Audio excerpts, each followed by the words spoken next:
Funny how, of all the injustices, one of the ones that most sticks in my craw even now, 9 years on. Well, actually, I believe it was August 2007. Yeah, I'm certain it was, because in April 2007 I had let the woman into my house. It was early April. As I said on a previous video, she'd arrived at midnight. And she was stick thin, and she wasn't wearing a coat. It was cold, in other words. So I let her in. And as I did say in a previous video, she promised she would only stay 5 minutes. Because for the life of me, I couldn't imagine why she'd knocked on my door at that hour and not brought a coat.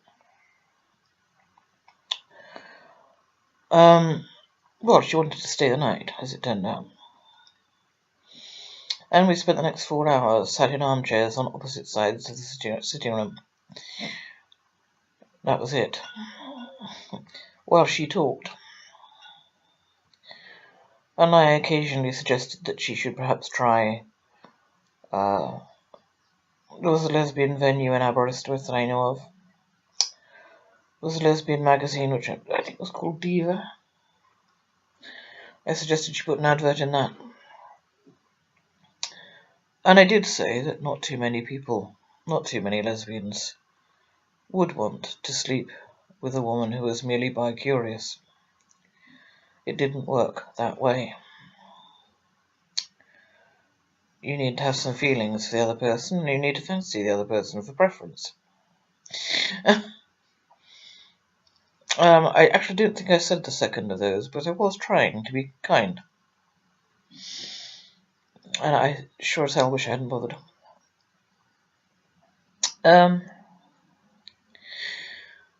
So that had been early April.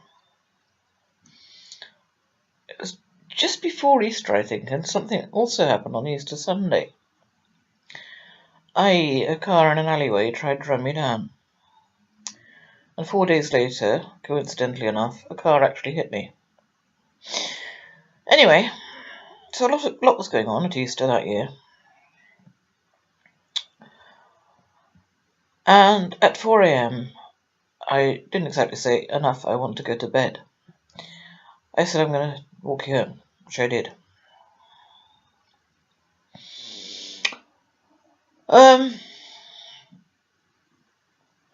I then avoided her like the plague. As I said, for 4 months. And I think what especially hurt me was the fact that, two things. The letter that was given to me from this woman was handed over by someone I had thought of as a friend. Wrongly. It was the day after my birthday. And it was handed over in a bright blue envelope, and I stupidly thought it was a birthday card. And when I opened it and saw this damned letter, I said, why are you giving me this? And she said, oh, well, she says she's frightened to give it to you herself. She's frightened to come to your house. And remembering the 4 hours lost sleep, when I listened to her talk, and offered all the helpful suggestions I could think of, except going upstairs to the bedroom, which I wasn't prepared to do. I'm not a voluntary guinea pig. When I thought about that, I thought, this woman has absolutely no reason to be afraid of me. And yet this other woman, whom I considered a friend, believes that she is frightened of me. That was what really got to me.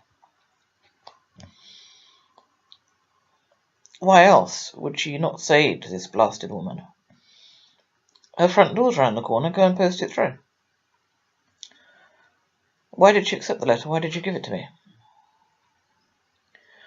Well, of course, I asked her those questions, and she wouldn't answer them.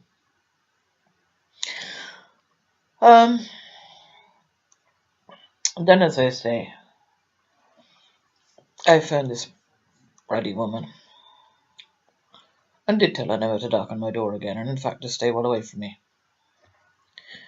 And as I have also recorded the result of that, was being forced to sign a false confession to harassing the woman who had, in point of fact, harassed me. It was incredibly triggering. You don't need to be Freud to work it out. I've spent all of my life being blamed for my father's sins against me, his sins against me, and it was happening all over again as far as I was concerned. She tried to use me sexually. She'd failed, but she tried. And then I was convicted of doing something to her that I hadn't done.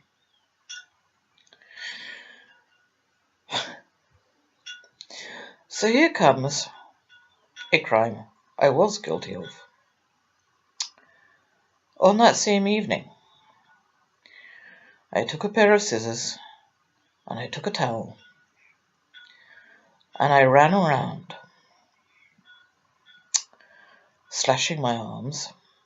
I don't think the scars are still there, or if they are, they're probably covered by the tattoo.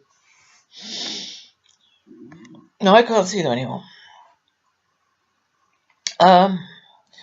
Slashing my arms and smearing the blood on the house of the woman who had handed me the letter, the van of the woman who had handed me the letter, and the shop of the woman who handed me the letter. Yes, I did do all of that, along with a message saying, "You wanted my blood, here it is." What I did not do was do it with a soiled sanitary towel, which I found out 4 years later I had been accused of doing. It was my blood, and it was fresh from my arms. And she did want my blood, and she did get it.